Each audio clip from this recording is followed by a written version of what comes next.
අයියෝ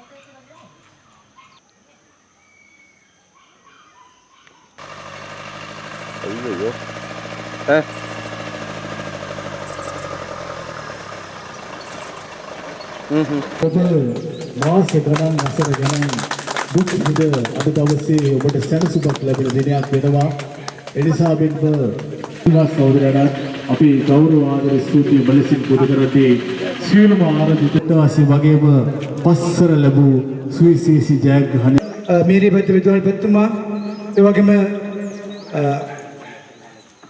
මීරිය පැත්ත සිල්දනාගේ විමසීම් කරා මේකේ පිළිවෙත මොකක්ද කියලා ඒ මොහොතේ කිව්වා අද සිට වැඩ ඊට පස්සේ ඒකේ වැඩසටහන් ගමතේ අද දවසේ මේ වැඩසටහන ආරම්භ කිරීම ගැන විශේෂයෙන්ම මම සතුටු වෙනවා.